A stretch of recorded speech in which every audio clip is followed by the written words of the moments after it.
Республикалык штабтын билдиргендерине караганда Кыргызстанда 10 августка карата коронавирустагы 471 адамдан аныкталды. Бишкек шаарында 212, Жети Ош шаарында 110, Жаран Чүй облусунда, Ош облусунда 5, Талас облусунда 14, Нарын облусунда 4, Ысык Көл облусунда 38, Жалал Абад облусунда 60, Баткен облусунда 21 адамдан илдет табылган. Суткада 995 адам илдеттен сакайып чыгышты. COVID-19 илдетинен өлкө боюнча 6 бейтап каза болду. Бүгүнкү күндө стационарларда коронавирустан 2609 бейтап, амбулатордук түрдө 4481 адам дарыланышууда. Кыргызстанда пандемия башталгандан бери 169971 адам коронавирус жуктурган. Алардын ичинен 159280 киши айыгып чыкса, тилекке каршы 2413 адамдын өмүрүн сактап калууга мүмкүн болбоду. 10 августка карата Нарын облусу боюнча COVID-19 илдети менен 177 бейтап бар, ал эми пневмония менен 39 бейтап. Учурда коронавирус илдети менен ооруканада 47 жаран дарыланышууда. Калган 139 адам үй көзөмөлүндө. Ал эми пневмонияга чалдыккандардын бардыгы азыркы тапта ооруканада ак халачандардын көзөмөлүндө. Ал Сагат Башай районунда азыркы тапта 37 бейтап бар, алардын 17си ооруканада, 20сы үй көзөмөлүндө. 4-өө жаңы жаткырылды. Ковид илдетинен 3-өнүн абалы өтө оор, 13-үнүн абалы оор деп баланууда. Актала району боюнча 8 бейтап, анын 3-өө ооруканада, 5-өө үй көзөмөлүндө. 2 ооруканага жаңы жаткырылды. 3-өнүн абалын оор дешүүдө. 2 айыгышты. Ал эми 21 бейтап Кочкор районунда. Алардын 6 ооруканада болушса, 15 үй көзөмөлүндө. Ооруканада жаткандардын 1-өсүнүн абалы өтө оор, 5-өөнүкү оор, азырынча 6 сакайып чыгышты. Жумгал районунда жалпы 22, алардын 5-өсү ооруканада, калганы үй көзөмөлүндө. 2-өсүнүн абалы өтө оор, 3-өөнүкү оор дешүүдө. Ал эми Нарын району боюнча 40 бейтап бар, алардын 10 ооруканада, калганы үй көзөмөлүндө. 1-өө жаңы жаткырылды. Ооруканада жаткан 11 бейтаптын 1-өсүнүн абалын өтө оор дешүүдө. 6-өөнүкү оор, 3-өөнүкү орто. 3-өө сакайып чыгышты. Нарын шаары боюнча жалпы 49 бейтап. Ооруканада жаткандардын саны 6, үй көзөмөлүндө 43, 1-өө жаңы жатты. Ооруп жаткандардын 1-өөнүн абалы өтө оор, 6-өөнүн абалы оор. Азырынча шаар боюнча 3-өө сакайып чыкты. Кечээ Ош шаарына достук мамиледеги Кытай Эл Республикасынын Цинхай провинциясынын Синень шаарынан медициналык каражаттар менен гуманитардык жардам келип түштү. Анда медициналык бет каптар, респираторлор, коргоочу костюмдар, инфракызыл термометрлер бар. Жардамды Ош шаарынын вице-мэри Эмиль Шадыханов кабыл алып, Кытай тараптан келген өкүлдөргө ыраазычылык билдирди. Гуманитардык жүк Ош шаарындагы жаңы типтеги COVID-19 таралышын алдын алуу максатында шаардын мамлекеттик жана муниципалдык ишканаларына бөлүштүрүлөт. Президент Садыр Жапаров кол койгон жарлыкка ылайык Абдралиева Гүлмира Курманбековна башка ишке өткөндүгүнө байланыштуу транспорт жана коммуникациялар министри кызматынан бошотулду. Мамлекет башчысы кол койгон башка жарлыкка ылайык Осоев Эркинбек Арстанбекович транспорт жана коммуникациялар министри болуп дайындалды.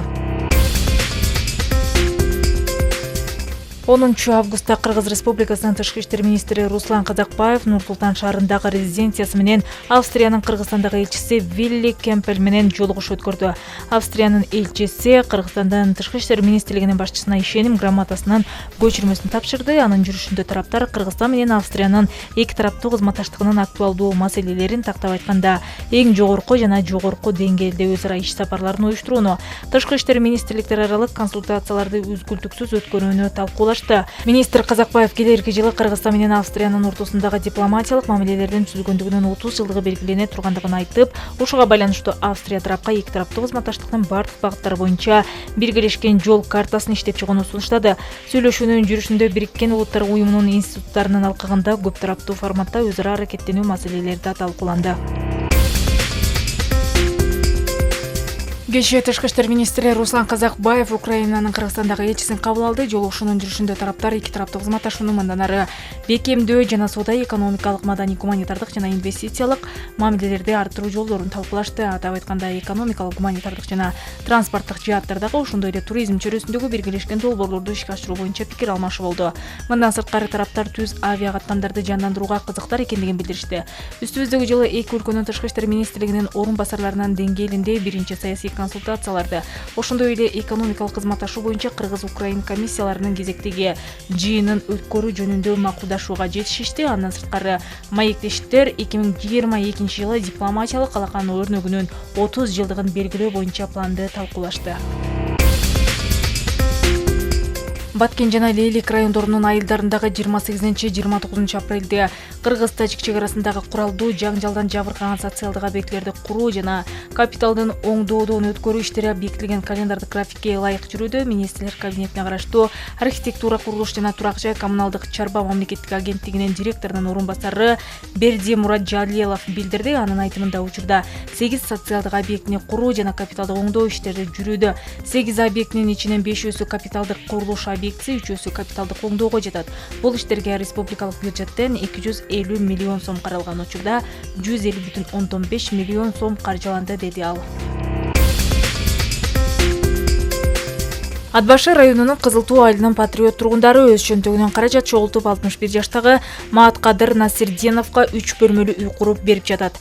Учурда үйдүн пайдубалы түптөлүп, дубалы тургузуу алдында турат. Кызыл Туулуктар үй суук түшкөнгө чейин толук бүткөрүлүп, ээлерине тапшырылып берилмекчи.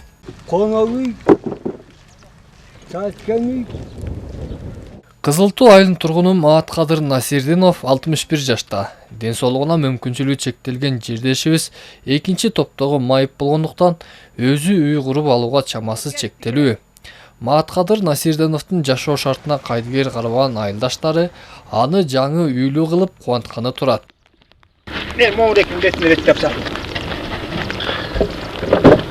Жардамга кол сунган айылдаштарына ыраазы болгон Мааткадыр ата күнү бою үй бүлөсү менен курулуш жүрүп жаткан жерде болуп, колунан келген көмөгүн көргөзүү менен айылдаштарын алкоодон тажабайт. Себеби буга чейин бул үй бүлө бүгүн эртең кулап калуу коркунучу бар үйдө күн кечирип келген. Бурун 2 комнат болсу, 2 комнат болуп суакты жасап бербей жарылып батылып калган. Расымын суу тамым бүтүп кетсин. Мааткадыр Насирденовдун эч тутканы жалгыз кызы. Жардам бере турган жакыны жок бул үй бүлөгө там салып берүүнү айыл тургуну, жергиликтүү кеңештин депутаты Фарида Токушева демилгелеген. Шаардагы балдарыбыз дагы жөн жаткан жок. Дети Москвадан бери бакуштар салым кошуп атат да.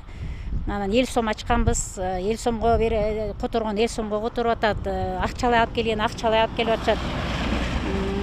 Жакшы балдарыбыздын бирөөсү эшиктерин алып берди, уже эшиктери келди. Бирөөсү болсо дагы бир семьянын балдары болсо терезелерин алышты. Ошо пластик чыгарган терезеде иштешет экен, терезесин алып беришти. Эметселер размерин айтсаңар эле терезесин алып беребиз дешти. Дагы ошо Москвадагы балабыз болсо крышасын алып берип атат. Анан калганы ошо акчалай түшүп атат. Кудай буйрса, анан эми тиги цемент берген цемент берип атат, талкан берген талкан берип атат дегендей. Даже эми үй бүлөсүнө күч келбесин деп тиги обедин деле уюштуруп атабыз да, тиги ошо иштеген күндөрү ошо обедти деле эл дагы очередтешип ошо неметип берели деп. Анан жакшы элдин колдосу аябай эле жакшы. Рахмат. Элетеле курулуш иштерин кезек менен бөлүнүшкөн. Бир топ пайдабалын түптөсө, андан кийинки курактагылар дубалын тургузушмакчы. Башында ар бир жыл кылып туруп бөлүштүргөнбүз. Бир немесин мурунку тамын бусканда бир жылкы, андан кийин эртеси күнкү дагы бир кийинки жылкылар ушундай келип эме кылганбыз да. Эми азыр жумуштоо фундамент куюлуп бүттү. Андан кийинкисин дагы кайра ошо жыл кылып туруп неме кылып бүтүрөт. Тамак ашын деле эми ой эл журт деген бар да. Эл журт алып келип атат, үйөсү өсү жасап берип атат. Үйөсүнүн туугандары бар, алар алып келип атат, ошо кошуна колоңдор алып келип берип атат. Иштеген малдарга. Нары өткөн, бери өткөн кишилер ушул жерден немелерин чыштап кетип атат. Жакшы эле неме болуп атат, тамак аш жагына неме болгон жок. Үлгү болоорлук бул ишке Кызыл Туу айылынын эли 500 000 сомго чукул каражат чогулткан. Чогулган каражат толугу менен Мааткадыр Насирденовдун жаңы салынып жаткан үйүнүн курулушуна жумшалмакчы.